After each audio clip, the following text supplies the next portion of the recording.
Amin. Amin. Silakan duduk Bapak Ibu, Saudara sekalian. Selamat pagi, Shalom. Hari ini tema besarnya adalah labirin kehidupan. Subtema pagi ini adalah bagian kita. Dan subtema siang nanti adalah bagian Tuhan. Jadi Bapak Ibu harus mendengar 2 sesi ya, biar lengkap ya. Dunia ini semakin hari semakin aneh, saudara. Ada banyak ajaran-ajaran yang menyimpang. Cuma cari sensasi di sosial media. Itulah sebabnya kita harus berhati-hati mulai sekarang. Nanti semua harus hadir atau minimal mendengarkan lewat online. 7 natur kebenaran. Supaya ketika muncul ajaran yang aneh itu, ini palsu ini. Ya. Coba kita baca dahulu Amsal pasalnya yang pertama. Ayat 7.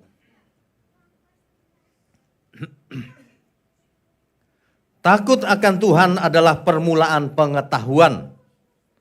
Tetapi orang bodoh menghina hikmat dan didikan. Sebenarnya ya, segala sesuatu diawali dengan takut akan Tuhan. Kalau seseorang tidak takut akan Tuhan, ia akan mulai sombong. Ia akan mulai ngarang-ngarang teori sendiri. Alkitab pun akan dilawan oleh dia. Hari ini beredar di sosial media banyak sekali yang melawan Alkitab. Dia nggak peduli dengan Alkitab. Ini ciri-ciri memang kesesatan, saudara. Alkitab direndahkan. Ya. Kita baca lagi Pengkhotbah. Pengkhotbah pasal 1 ayat 2. Kesia-siaan belaka, kata pengkhotbah, kesia-siaan belaka. Segala sesuatu adalah sia-sia. Bayangkan kalimat ini, diulang 3 kali. Kesia-siaan belaka, 1, kata pengkhotbah. Kesia-siaan belaka, 2, segala sesuatu adalah sia-sia, 3. Bapak Ibu kalau mendengar sesuatu diulang di Alkitab, itu artinya amat sangat penting. Cuma sia-sia di sini harus diartikan dengan benar. Sia-sia di sini maksudnya adalah fana, sementara, semuanya pasti berlalu. Segala sesuatu ini fana, sementara,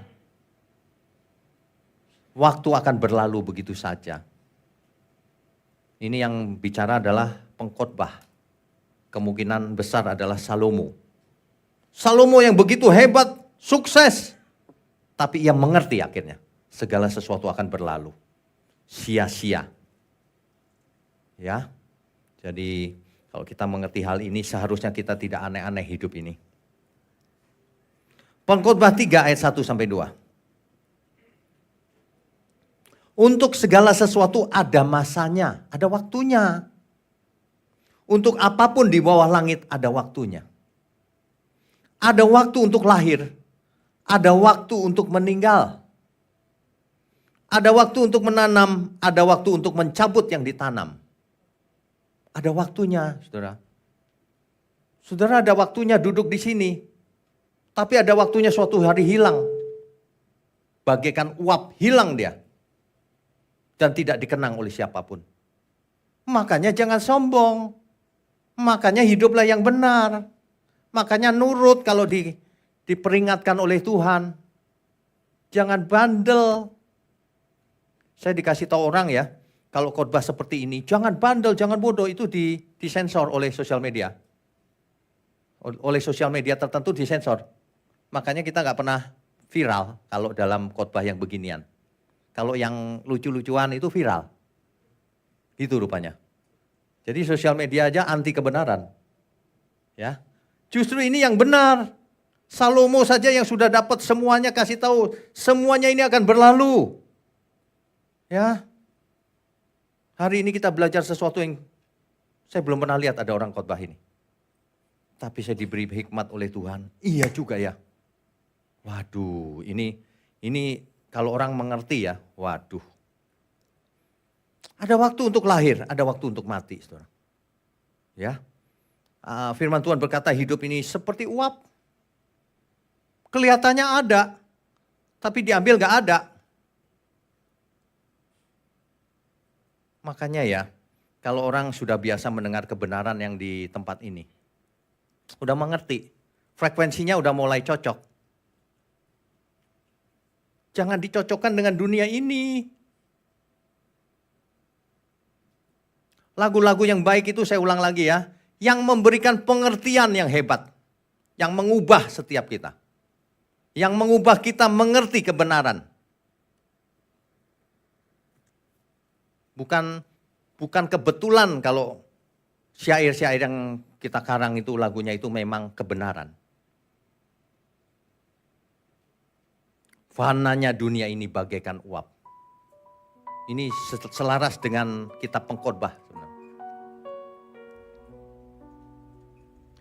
Fananya dunia ini bagaikan uap, hanya sekejap saja ada. Hidup di bumi ini hanyalah singkat. Untuk apa kita dicipta?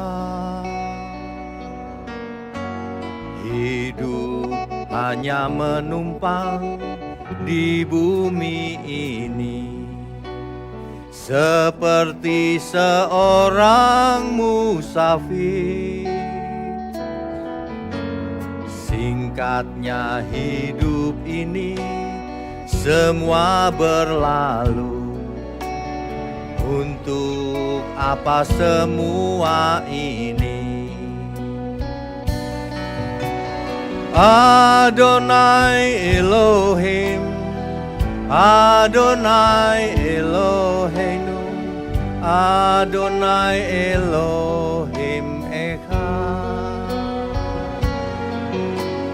Adonai Elohim, Adonai Eloheinu, Adonai Elohim Echad. Melayanimu, melayanimu, melayanimu, melayanimu sampai akhir. Melayanimu, melayanimu, melayanimu selamanya. Saudara, yang namanya labirin, saudara tahu nggak apa yang dimaksud dengan labirin? Labirin itu adalah suatu pola yang kompleks, rumit, dan bercabang-cabang di dalamnya. Yang hanya punya satu jalan masuk dan satu jalan keluar. Dan banyak jalan buntunya di dalamnya. Mungkin kalau kita ke permainan anak-anak itu ya, ada labirin. Yang dibuat dari pagar yang pendek. Liku gitu. Jadi kita masuk gitu ya, supaya keluar bagaimana nih? Kita bisa lihat kan jalannya, tapi susah juga tuh yang mana ya gitu. Tapi labirin yang sebenarnya gak gitu, itu anak-anak. Labirin yang sebenarnya temboknya tinggi. Jadi kita tidak bisa lihat nih. Atau dalam versi lain, kita masuk ke suatu ruangan, disediakan pintu beberapa. Mau masuk pintu yang mana? Pintunya gak ada labelnya lagi. Untung-untungan.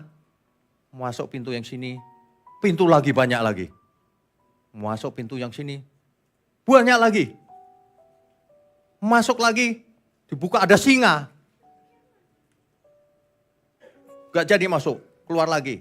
Terus begitu, sampai gak kira-kira ke ujung? Bisa keluar gak dari situ? Kalau labirin itu kecil, kita bisa coba-coba. Buntu ya, balik lagi ke asal. Coba yang ini, coba yang ini. Tapi bayangkan kalau labirin itu luas banget. Selapangan bola. Berapa lama bisa keluar?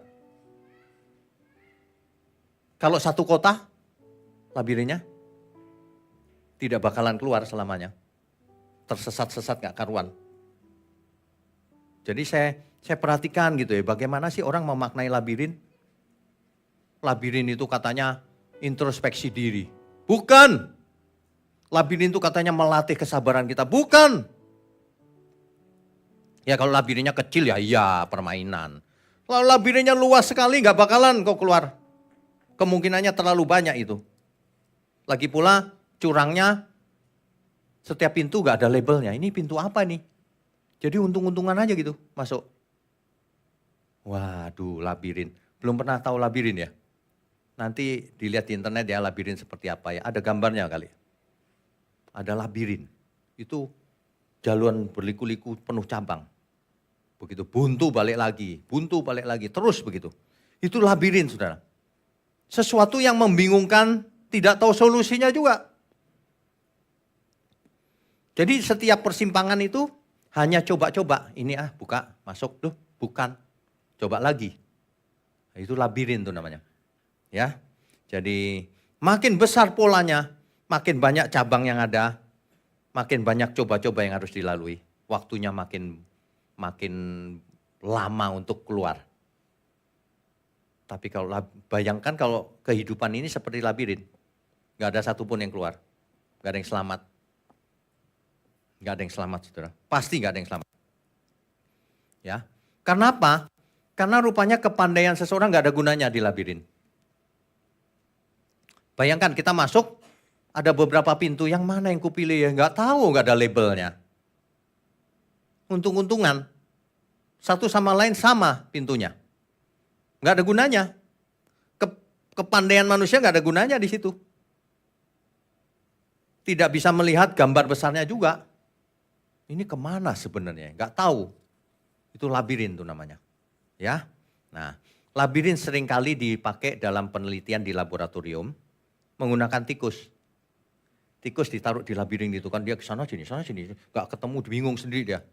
Jangan-jangan kalau terus tikusnya itu akhirnya stres mati dia. Kan bisa stres loh. Kok gak ketemu terus ya gitu. Nah, bisa mati dia. Dalam penelitian psikologi biasanya. Atau yang namanya neuroscience.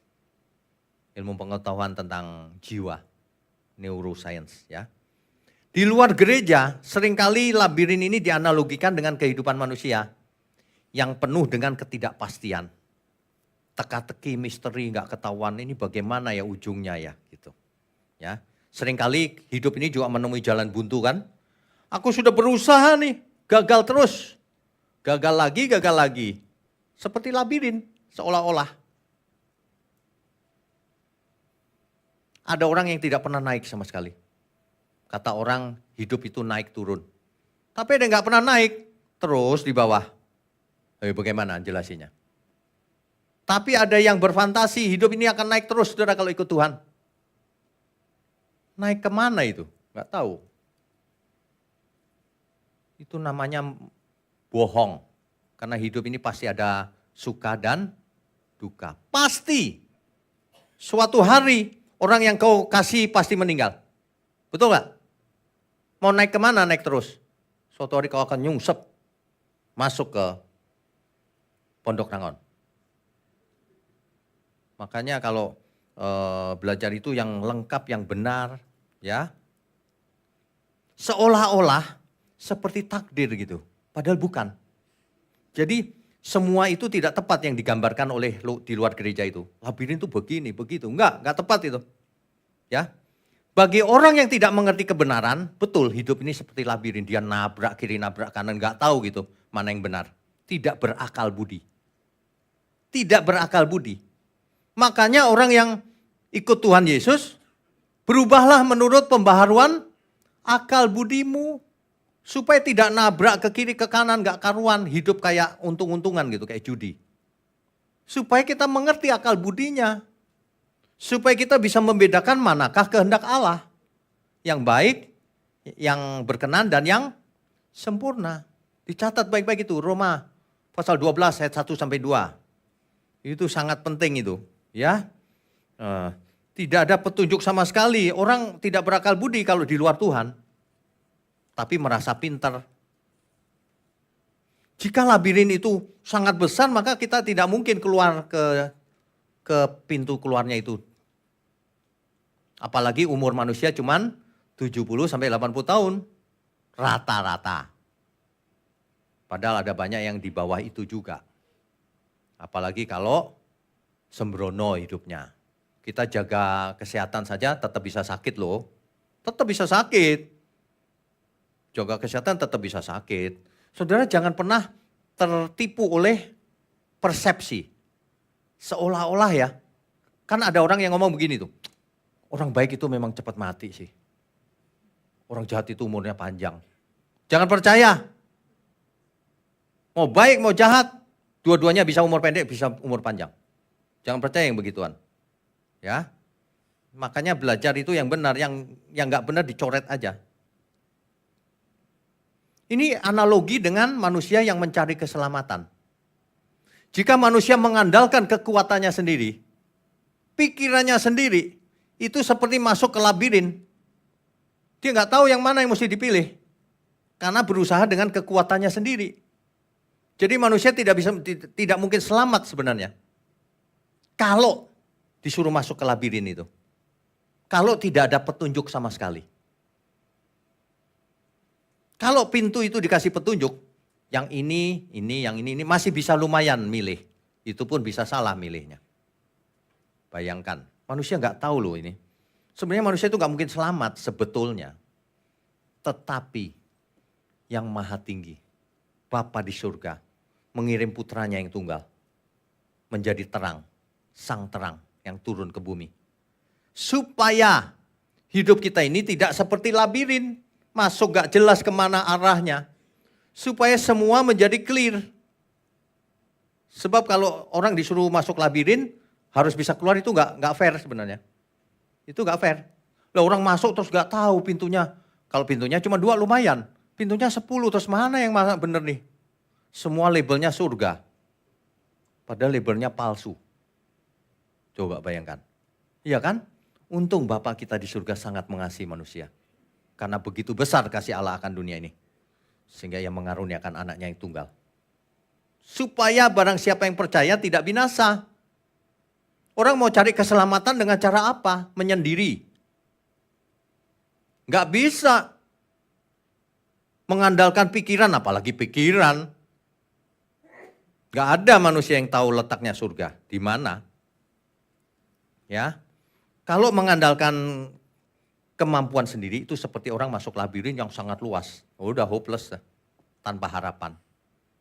Nah, kalau kita perhatikan ya dari awal kronologinya nih. Ketika manusia diciptakan mula-mula, Adam dan Hawa. Dunia ini bukan labirin. Dunia ini simple saja.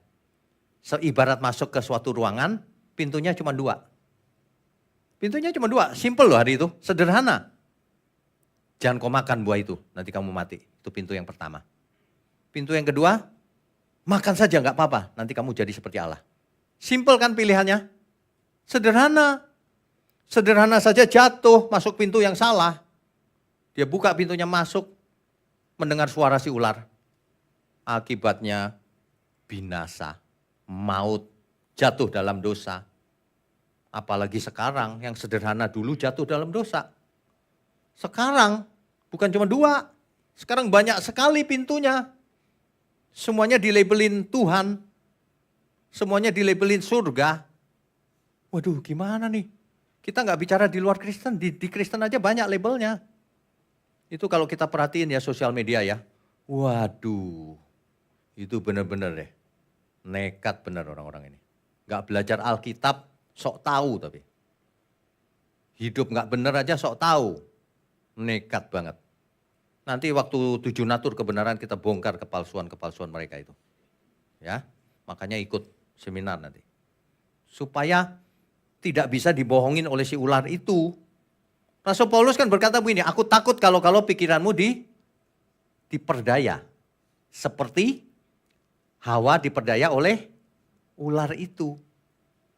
Nah, kalau kita masuk ke suatu ruang, lalu pintunya banyak, kan bingung. Semua labelnya sama lagi. Semua percaya Tuhan Yesus. Bingung. Yang mana nih? Padahal beda. Ada jalan yang kelihatannya lurus, tapi ujungnya maut, kata Alkitab. Hati-hati ya, jangan beli kucing dalam karung. Jangan aminkan segala khotbah, meskipun kelihatannya bagus. Sebab kebenaran itu harus utuh, tidak boleh sepotong. Itu salah satu natur kebenaran tuh nanti. Utuh. Oh dia ngomongnya baik Pak. Iya potongannya baik. Ujungnya ketahuan nanti ujungnya. Kalau kita sudah bicara keutuhan, natur kebenaran yang utuh, nanti kita tahu.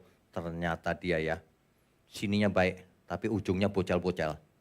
Yang membawa kepada maut. Waduh mengerikan. Mengerikan. Bapak Ibu suatu hari ya, kalau Bapak Ibu sudah mengerti 7 natur kebenaran, Bapak Ibu akan heran. Dunia ini ternyata clear, kita pakai kacamata yang jelas tuh. 7 natur kebenaran.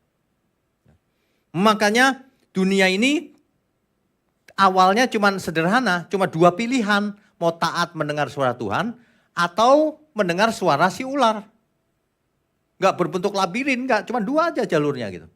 Sederhana. Hari ini lebih rumit saudara. Hari ini pilihannya banyak sekali. Sekarang bagi orang dunia pilihannya seolah-olah banyak. Bagi orang dunia nih, seolah-olah banyak karena iblis licik. Ia membuat banyak pilihan. Ia bikin pintu yang warna-warni yang menarik gitu. Promonya bagus. Ayo masuk yang mana? Padahal pintu-pintu itu semua iblis yang buat. Keselamatan cuma 1 pintunya. Hati-hati ya, hati-hati. Kita bicara kesempurnaan bukan asal selamat. Kalau kesempurnaan harus tepat pilihannya. Harus sempurna bagaimana kita hidup berkenan kepada Tuhan dan sempurna. Nah, iblis membuat banyak pilihan. Makanya saya pernah khotbahkan apa itu? Jebakan iblis kalau nggak salah ya. Ada itu. Itu banyak pilihan. Seolah-olah benar. Jadi gini, ibarat orang masuk ke suatu ruangan, cerita labirin tadi ya. Pintunya banyak. Kalau cuma 2 kan Adam dan Hawa tuh. Sekarang pintunya banyak. Kebenaran, kebenaran, kebenaran. Tuhan, Tuhan, Tuhan. Banyak. Cuma itu tidak jujur. Itu label palsu. Benerannya KW1, KW2, KW3, KW4. Palsu. Nah, orang bisa tertipu. Tapi kalau orang mengerti kebenaran, ya. Jadi hidup ini bukan labirin lagi. Kalau mengerti kebenaran, meskipun iblis membuat pilihan yang banyak, tapi kita nggak akan tertipu. Kenapa? Seluruh pilihan hidup yang ada itu sebenarnya sangat jelas. Hukumnya kan tabur tuai. Barang siapa menabur dia menuai kan? Makanya Alkitab memberi petunjuk yang sangat jelas. Dari buahnya kau akan tahu. Apakah itu kebenaran, apakah itu dari Tuhan atau tidak. Dari buahnya nggak usah dari teorinya. Dari buahnya kita akan tahu ujungnya mana. Itu. Ya, dari ujungnya aja hasilnya. Salah satu natur kebenaran lagi, pragmatis. Nanti semua kita bahas di seminar itu. Ya, supaya Bapak Ibu lengkap. Ya, dalilnya itu firman kebenaran, yaitu kehendak Tuhan. Ingat baik-baik, dalilnya itu firman kebenaran atau kehendak Tuhan. Kita baca Roma ya, Roma pasal 1 ayat 16 sampai 17. Roma pasal 1 ayat 16 sampai 17. Sebab aku mempunyai keyakinan yang kokoh dalam Injil. Karena Injil adalah kekuatan Allah yang menyelamatkan setiap orang yang percaya. Pertama-tama orang Yahudi tetapi juga orang Yunani. Sekarang seluruh manusia di bumi. Semua diberi kesempatan. Ayat 17. Sebab di dalamnya nyata kebenaran Allah yang bertolak dari iman dan memimpin kepada iman. Seperti ada tertulis, orang benar akan hidup oleh iman. Orang benar akan hidup oleh iman. Ya, saudara ya, ini jelas loh. Jadi sebenarnya bagi orang percaya, pintunya nggak banyak, tetap 2. Ketika kita masuk ke ruangan itu, ruang uji kebenaran itu, pilih yang mana? Ternyata pintunya cuma 1. 1, kehendak Allah. Yang lain ini bisa digolongkan menjadi 1. Pintu banyak tadi itu, KW-KW-an itu jadi 1 itu sebenarnya. Jadi kita bisa lihat, pisahkan yang ini cuma satu golongan nih, yang ini satu. Balik lagi ke di Eden. Suara siapa yang akan kau dengarkan? Suara Tuhan atau suara yang lain yang cuma menyenangkan telinga? Orang benar bisa membedakan yang ini KW, semua ini satu golongan nih. Pintunya banyak padahal. Aku pilih yang benar nih. Pintunya cuma satu. Tidak ada jalan banyak menuju surga. Hanya ada satu jalan menuju surga. Kalau mau ke Roma, banyak jalan menuju Roma. Amin ya. Kita beri kemuliaan untuk Tuhan. Hidup ini bukan seperti sebuah labirin, saudara. Bukan. Ya. Seluruh pilihan yang hidup itu jelas. Pilihan ada di depan kita. Jelas. Kita mau datang ke gereja pagi ini atau nanti siang atau tidak, siapa yang nuruh? Kan kita sendiri yang pilih. Kita mau mendukung pekerjaan Tuhan atau tidak, siapa yang pilih? Kita sendiri bukan? Sebenarnya setiap titik hidup kita ini berupa pilihan. Kita ada di tempat ini sekarang. Pilihannya bercabang. Ayo, kamu mau apa? Pilih yang mana pintunya? Karena pintu ini akan menuntun kepada pintu berikutnya, percabangan berikutnya lagi. Hidup itu begitu, hidup itu dinamis, bukan sandiwara. Sudah ditentukan Tuhan tuh yang itu selamat nanti, dia jadi orang baik. Sudah ditentukan, ngawur itu, ajaran itu. Pakai istilah canggih-canggih, predestinasi. Sebenarnya itu takdir sama aja. Ada orang yang di internet ngatain saya nggak ngerti itu bedanya takdir sama predestinasi. Siapa bilang? Aku bukan pakai konsep lain, konsep teologmu itu loh. Ya. Yang mengajarkan itu, bukunya ada. Kamu aja nggak jujur. Kita hidup ini diciptakan menurut gambar rupa Allah. Supaya kita hidup bisa merespon mau mengasihi Tuhan atau tidak. Pintunya cuma dua sebenarnya, mengasihi Tuhan atau tidak. Pintu agama banyak, tapi digolongkan dua aja, mengasihi Tuhan Yesus atau tidak. Kalau enggak percuma labelnya surga. Mengerti ya maksudnya ya? Sederhana aja, kalau lihat dunia ini kok begini, begitu. Mengasihi Tuhan atau enggak? Tuhan Yesus maksudnya. Itu aja intinya. Jadi jangan merasa labirin, dunia ini bukan labirin. Bagi orang dunia ini labirin. Bagi orang benar, anak Allah yang maha tinggi, sudah disederhanakan. Mengasihi Tuhan atau tidak. Dahulu ahli Taurat bingung. Sebab ada 613 aturan Taurat. Yang mana yang paling penting guru? Pertanyaan itu kan ditanyakan kepada Tuhan Yesus kan? Yang mana hukum yang terutama? Karena bingung 613. Susah lagi melakukannya. Repot banget. Tuhan jawab apa? Jadi gampang. Mengasihi Tuhan dan sesama. Kalau yang lain itu pasti KW kebenarannya. Yang tidak mengasihi sesama itu KW itu pasti. Jadi dunia ini simple, bukan seperti labirin gitu, bukan. Intinya sederhana, kau mengasihi aku atau tidak, kata Tuhan Yesus. Kalau kau mau mengasihi aku, kau akan melakukan seluruh perintahku. Orang itu gak melakukan perintahku, makanya dia gak mengasihi aku. Ada yang mengasihi Tuhan, aku mengasihimu Tuhan, nangis-nangis. Tapi tidak melakukan kehendak Tuhan. Palsu itu, munafik namanya. Ya, dunia ini diformat sebagai labirin oleh setan. Tapi Tuhan memformat dunia ini cuma dua, mengasihi Tuhan atau tidak. Jadi tidak membingungkan. Setan bikin bingung, teori ini, teori itu, macam-macam, aneh-aneh. Jangan kita terseret oleh permainan si setan itu. Ya, kita baca. Misalnya begini, ya di suatu ruangan aku salah pilih Pak, salah pilih pintu. Kalau labirin itu ruangan buntu, jalan buntu, selesai, kalah. Kalau game itu kalah. Kalau dalam keselamatan binasa, kalau salah pilih. Enggak, dunia ini enggak begitu. Di titik manapun kita pernah buat salah, selalu ada cabang berikutnya. Bertobatlah, tetap balik lagi ke jalur keselamatan. Makanya pilihan keselamatan selalu ada di setiap titik hidup seseorang. Sampai menutup mata. Kalau sudah menutup mata baru selesai, nggak ada lagi kesempatan. Begitu ya. Makanya saya sering berkata bahwa siapapun kita, dosanya seperti apapun di masa lalu, lupakan, nggak penting. Yang penting ke depan, jangan buat dosa lagi. Amin. Kemarin saya bicara di sini untuk pemuda.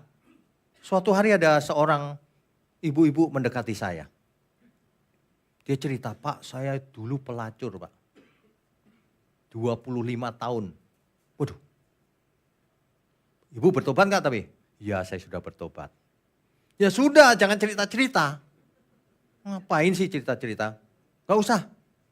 Apalagi kesaksian, gak usah. Kesaksian lagi. Gak perlu. Gak usah, jangan cerita siapapun. Gak penting. Nanti jadi sandungan. Ya, lupakan dosa kita yang lama. Kita sudah sampai di titik, dulu dia tersesat dalam labirin kehidupan tuh. Enggak karu-karuan gitu. Nah sekarang ada di titik, bercabang cuma 2. Mau mengasihi Tuhan atau tidak? Sederhana aja, gak usah pakai teori rumit-rumit. Roma 8 ayat 28. Allah turut bekerja dalam segala hal untuk mendatangkan kebaikan. Kesalahanmu yang lama itu bisa mendatangkan kebaikan kalau sekarang bertobat. Kalau nggak bertobat, maut. Lupakan masa lalu. Jangan trauma masa lalu. Orang yang trauma masa lalu merugikan dirinya sendiri juga. Ada orang yang begini, aduh Pak, dulu aku, aduh, ya jangan aduh-aduh terus. Udah cukup sekarang ya. Ke depan jangan buat salah lagi. Karena selalu ada kesempatan untuk bertobat. Yesaya 1 ayat 8. Yesaya 1 ayat 8. Saudara. Ayat 18 maksud saya. Tuhan bicara begini dengan Nabi Yesaya. Marilah baiklah kita berperkara, firman Tuhan. Sekalipun dosamu merah seperti kirmisi, akan menjadi putih seperti salju. Sekalipun berwarna merah seperti kain kesumba, akan menjadi putih seperti bulu domba. Dulu engkau jadi pelacur. Waduh, itu pekerjaan hina banget itu. Tetapi ketika bertobat, tidak diperhitungkan oleh Tuhan. Ya, amin ya semua. Apapun dosa saudara, lupakan. Ke depan jangan buat dosa lagi. Jangan pernah terikat oleh dosa masa lalu. Jangan pernah terintimidasi oleh dosa masa lalu. Sebab itu kalau terintimidasi terus ya, jadi berhala. Dosa masa lalu jadi berhala itu namanya. Berhala itu apa? Yang menghalangi kita mendatangi Tuhan. Lupakan masa lalu. Kita ambil cabang yang baru. Di titik hidup kita sekarang ini. Pilih cabang yang mengasihi Tuhan. Yang lain lupakan. Makanya kalau ditawari macam-macam di dunia ini ya. Ujungnya duit, kesuksesan dan sebagainya. Kalau itu tidak mengasihi Tuhan, coret. Lebih baik aku hidup sederhana. Daripada hidup mewah. Tapi ujungnya maut. Serius nih. Amin saudara. Banyak orang tidak bersyukur dengan hidupnya hari ini. Kalau kita masih hidup, masih bisa nafas seger gini. Berapa nilainya? Itu tak terhingga loh saudara. Makanya ya, orang kalau perhatikan saya sering, kadang-kadang saya gak berasa saya seperti melamun. Istri saya sering itu, nagur loh. Melamun apa sih? Saya tidak pernah melamun, saya kasih tahu. Melamun apa coba? Saya seperti melamun itu sebenarnya saya berdoa. Tuhan kenapa ya dunia ini begini ya? Tadi itu kenapa begitu ya? Firman Tuhan ini begitu luar biasa ya. Terus begitu, cuma kadang-kadang kelihatan ngelamun saya gitu. Lama. Aduh, saudara mesti bersyukur dengan keadaan hari ini. Tuhan bicara meskipun dosamu merah seperti kirmisi, akan jadi putih. Meskipun dulu kamu masuk labirin gak karu-karuan hidupnya, hari ini cuma 2 cabangnya. Disederhanakan oleh Tuhan Yesus. Ya mati di kayu salib supaya kita punya 2 cabang saja. Mengasihi Tuhan atau tidak, itu saja. Amin semua? Jadi kalau menyangkut soal pilihan, itu tanggung jawab kita masing-masing. Mari kita mulai dengan hal kecil. Bersyukur dengan hari ini.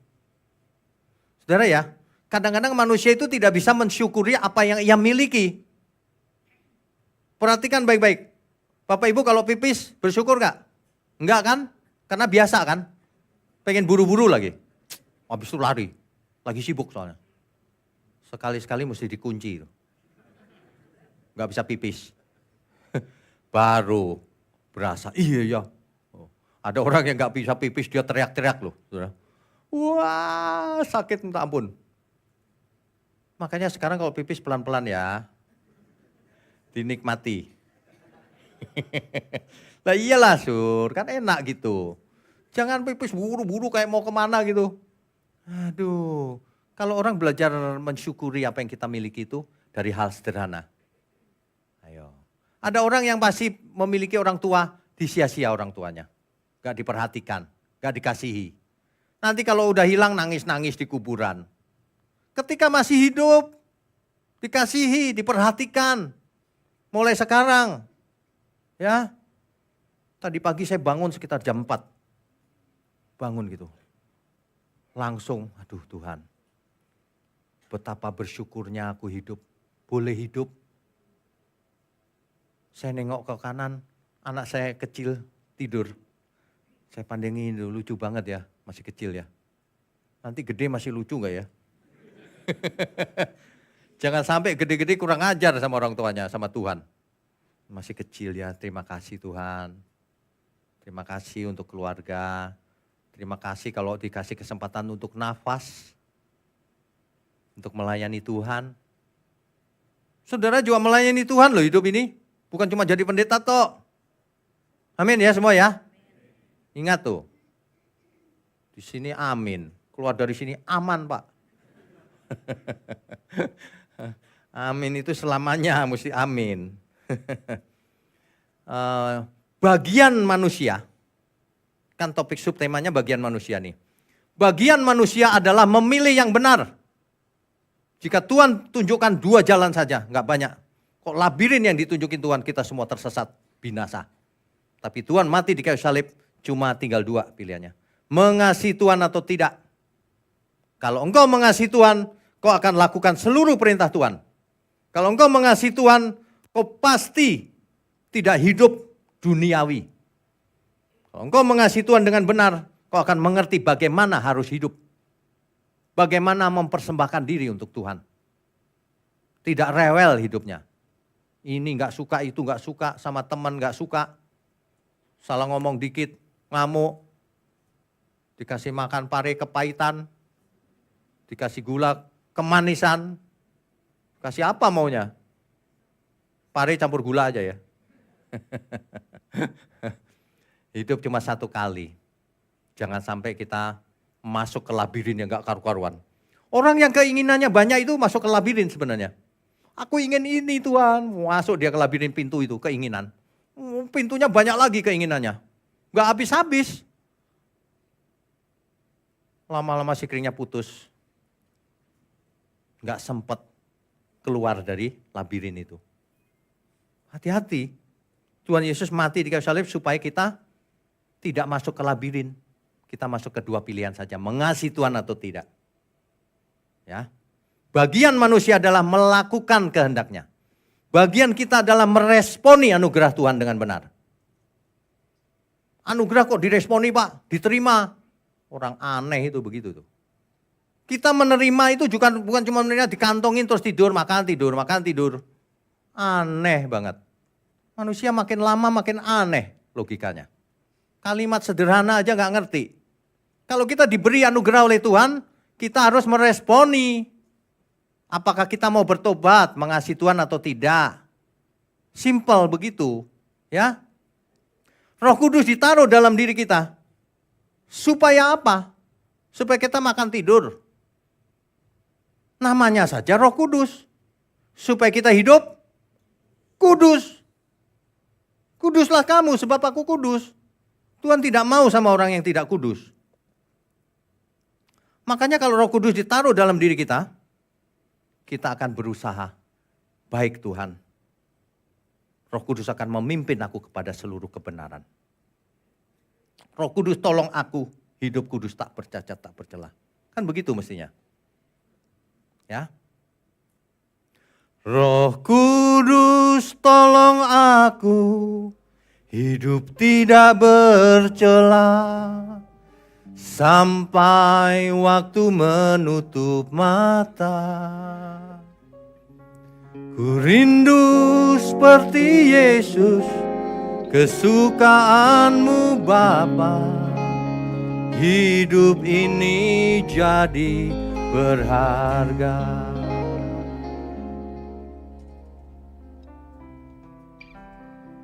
Saudara, ingat bagian kita. Tuhan Yesus sudah lakukan bagiannya, semuanya. Sekarang pilihan tinggal 2, bukan labirin. Sebab kalau pilihannya seperti labirin, kita pasti binasa. Nggak tahu yang mana jalan keluarnya kan? Disederhanakan lagi seperti Adam. 2 pilihannya. Kau mau mengasihi aku atau tidak? Roh Kudus ditaruh dalam diri kita, cap bahwa kita milik Tuhan. Dan Roh Kudus akan menolong kita. Amin ya. Roh Kudus tolong aku, hidup tidak bercela. Sampai waktu menutup mata. Ku rindu seperti Yesus, kesukaanmu Bapa. Hidup ini jadi berharga. Pilihan kita, pintunya cuma 2. Mau ikut siapa? Mau mengasihi Tuhan atau tidak? Gitu doang. Simpel saja. Makanya bertobatlah. Bertobat itu apa sih? Berubah. Tanggalkan beban dan dosa. Jangan hidup dalam beban dan dosa. Jangan banyak keinginan hidup dalam dosa. Belajarlah saudara. Belajar. Hari ini kita sudah buat banyak program loh. Renungan malam, pengantar tidur. Cuma 5 menit, 4 menit. Tiap hari didengar. Online Bible Study. Di channel kita ada. Ikuti firman Tuhan. Belajar. Ya, dunia ini banyak penipu. Belajar supaya tidak bisa tertipu. Banyak orang tidak mau belajar. Setelah belajar, lakukan. Setelah lakukan, sempurnakan. Kan gak bisa belajar, lakukan lalu langsung sempurna. Sempurnakan. Jangan lupa, bagikan kepada sesama. Supaya banyak orang pun mengerti dan selamat. Supaya saudara-saudara kita, keturunan kita tidak masuk ke labirin kehidupan. Masuk ke labirin tersesat-sesat ya. Kasih mereka penjelasan. Pilihan kita cuma 2 pintunya, sederhana saja. Yang seolah labirin itu palsu itu buatan setan itu. Simple buatan Tuhan. Mau mengasihi Tuhan atau tidak. 2000 tahun yang lalu, Tuhan Yesus sudah melakukan segalanya untuk kita. Ya, sebentar lagi kita adakan perjamuan kudus. Dahulu Tuhan Yesus di perjamuan terakhir melakukan bersama para rasul, para muridnya. Untuk apa? Harus mengerti untuk apa? Untuk ritual Pak? Bukan. Kita melakukan ini untuk mengingat apa yang telah dilakukan oleh Tuhan Yesus. Keselamatan disediakan untuk banyak orang. Supaya manusia punya pilihan hanya 2, supaya gak bingung. Mengasihi Tuhan atau tidak. Respon bagian kita itu melakukan kehendaknya. Sederhana saja. Amin ya semua ya. Amin. Kita beri kemuliaan untuk Tuhan. Saya panggil pelayan perjamuan kudus ke depan.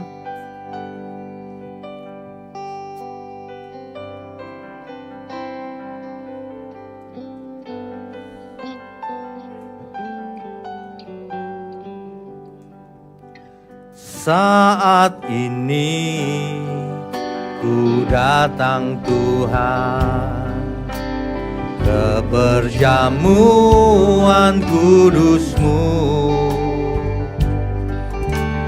Aku mau merenungkan keagungan kasih-Mu. Dolorosa, jalan sengsara, Kau pikul berat beban-Mu.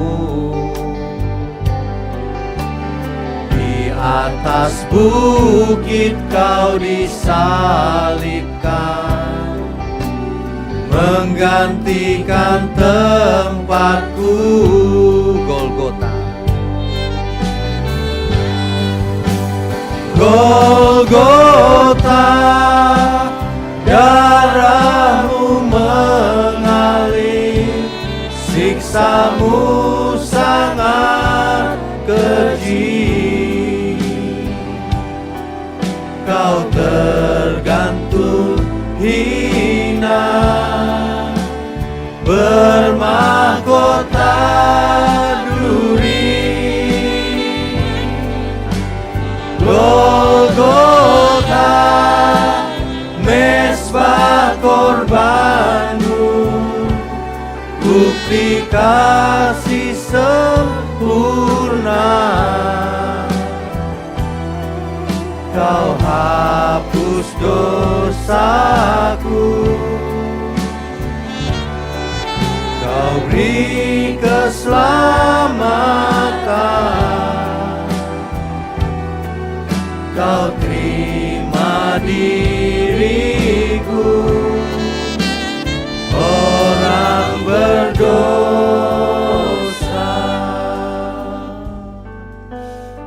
Bapa kami yang di surga, kami mengucap syukur kalau di siang hari ini kami masih punya kesempatan untuk melakukan titah Tuhan Yesus 2000 tahun yang lalu. Perjamuan kudus. Terima kasih Tuhan untuk roti dan anggur yang tersedia. Kami percaya apa yang kami lakukan sangat memberkati. Memberkati kami semua dan semua orang yang melihatnya. Agar mereka mengerti apa yang telah Engkau lakukan untuk dunia ini. Terima kasih Tuhan. Layakkan tangan-tangan hamba-Mu untuk melayani perjamuan kudus ini. Juga semua umat-Mu dimanapun berada menerima perjamuan kudus. Terima kasih Tuhan. Mari para pelayan perjamuan kudus, bagikan roti dan anggur kepada seluruh pelayan Tuhan dan juga umat Tuhan yang hadir. Bapak Ibu Saudara sekalian yang di rumah atau dimanapun berada, bisa mengikuti perjamuan kudus ini dengan menyediakan roti dan anggur. Anggur boleh diganti dengan air putih atau teh bahkan. Mari kita persiapkan seluruh pikiran perasaan kita, keberadaan kita.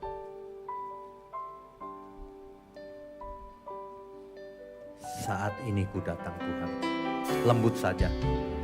Saat ini ku datang Tuhan, ke perjamuan kudus-Mu. Aku mau merenungkan keagungan kasih-Mu. Dolorosa, jalan sengsara, Kau pikul berat beban-Mu. Di atas bukit Kau disalibkan, menggantikan tempatku.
Bapak Ibu Saudara sekalian, apakah ada di antara saudara yang belum menerima roti dan anggur?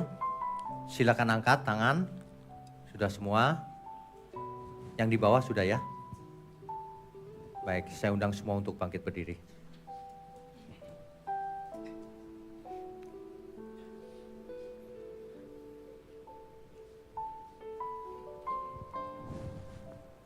Mari kita bersama-sama ucapkan pengakuan ini bersama-sama. Di dalam nama Tuhan Yesus, aku percaya bahwa tubuh Tuhan Yesus telah dipecah-pecahkan. Darah Tuhan Yesus telah ditumpahkan bagi pengampunan dan penebusan dosa-dosaku. Oleh korban Tuhan Yesus, aku percaya aku telah dibebaskan dari kutuk dosa, kutuk maut, segala kutuk dan api neraka. Oleh korban Tuhan Yesus, aku percaya aku telah memperoleh pengampunan dosa, keselamatan, hidup yang kekal, kesembuhan, pemulihan, kemenangan, dan kelimpahan berkat di dalam Tuhan. Oleh korban Tuhan Yesus, aku percaya dan menerima bahwa aku adalah milik Tuhan. Hidup untuk mengabdi dan melayani bagi Tuhan Yesus dengan segenap hidupku sampai selama-lamanya. Mari kita angkat roti dengan tangan kanan kita. Sebab apa yang telah kuteruskan kepadamu telah aku terima dari Tuhan, yaitu bahwa Tuhan Yesus pada malam waktu ia diserahkan mengambil roti, dan sesudah itu ia mengucap syukur atasnya. Ia memecah-mecahkannya dan berkata, inilah tubuhku yang diserahkan bagi kamu. Perbuatlah ini menjadi peringatan akan aku. Roti ini menunjuk kepada tubuh Tuhan Yesus. Makanlah di dalam nama Tuhan Yesus Kristus.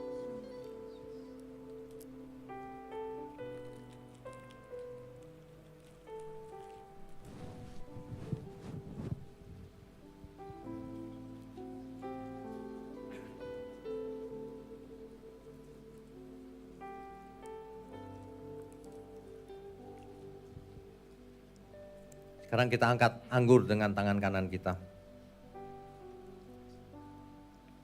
Demikian juga ia mengambil cawan sesudah makan lalu berkata, cawan ini adalah perjanjian baru yang dimeteraikan oleh darahku. Perbuatlah ini setiap kali kamu meminumnya menjadi peringatan akan aku. Sebab setiap kali kamu makan roti ini dan minum cawan ini, kamu memberitakan kematian Tuhan sampai ia datang. Anggur ini menunjuk kepada darah Tuhan Yesus. Minumlah saudara, di dalam nama Tuhan Yesus Kristus.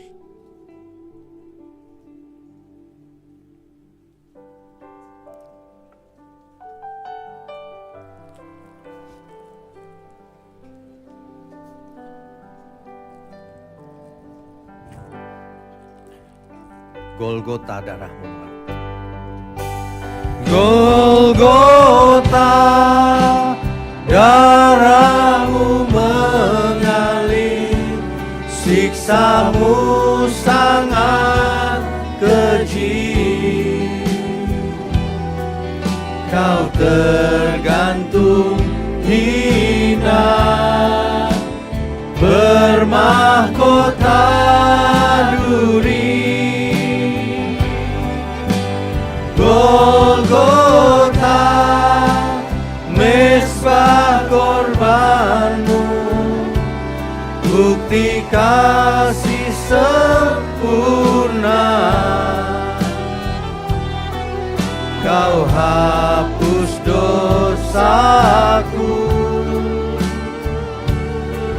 Kau beri keselamatan,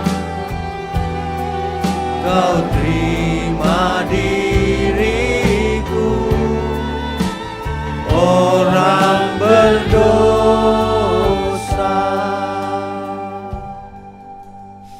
Bapa kami yang di surga, kami sungguh mengucap syukur kalau kami boleh melayani perjamuan kudus. Kalau kami boleh memanggil Engkau Bapa, kalau kami diselamatkan oleh Tuhan Yesus. Terima kasih untuk memberikan pilihan hidup.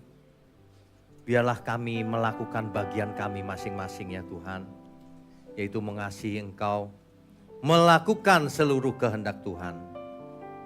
Terima kasih untuk gerejamu di tempat ini. Engkau berkati terus agar gereja ini boleh menjadi berkat bagi dunia yang gelap ini. Menjangkau sampai ke ujung bumi dengan penuh kuasa Tuhan. Terima kasih untuk para pelayan Tuhan yang setia melayani. Engkau berkati seluruh keluarganya juga untuk melayani Tuhan. Terima kasih untuk jemaat Tuhan dimanapun berada, umat Tuhan yang Engkau kasihi. Biarlah sebelum kami sudahi pertemuan ini, kami mau angkat tangan kami Tuhan. Mohon berkat-Mu turun atas setiap kami. Segala berkat, baik berkat jasmani, berkat rohani, turun atas kita semua. Sehat, umur panjang, hikmat, marifat, hati yang tulus melayani Tuhan. Turun atas kita semua. Mulai siang ini sampai selama-lamanya. Haleluya. Semua yang percaya katakan amin. Saudara sekalian, bicara soal kebenaran, setiap orang merasa benar. Makanya semua kecap dinomor satukan. Ada orang yang mengatakan saya paling benar, ini paling benar, itu paling benar. Mana sebenarnya yang paling benar? Oleh sebab itu hadiri seminar 7 natur kebenaran dan aplikasinya. Seminar ini wajib dihadiri oleh para teolog, apologet, pengkhotbah, bahkan oleh para jemaat sendiri. Agar kita bisa membedakan manakah yang benar, manakah yang salah. Inilah alat uji kebenaran yang sangat objektif dan alkitabiah. Pastikan saudara ikut dan ajak seluruh saudara dan sahabat-sahabat. Bapak-bapak dan ibu-ibu yang terkasih dimanapun berada, yuk kita belajar pelajaran Alkitab bersama secara online setiap hari Rabu jam 7 malam bersama pendeta Bapak Wiknyo Tanto secara online, bisa melalui Zoom. Tetapi kita harus mendaftarkan dulu ke nomor berikut ini. Selamat bergabung dan Tuhan Yesus memberkati.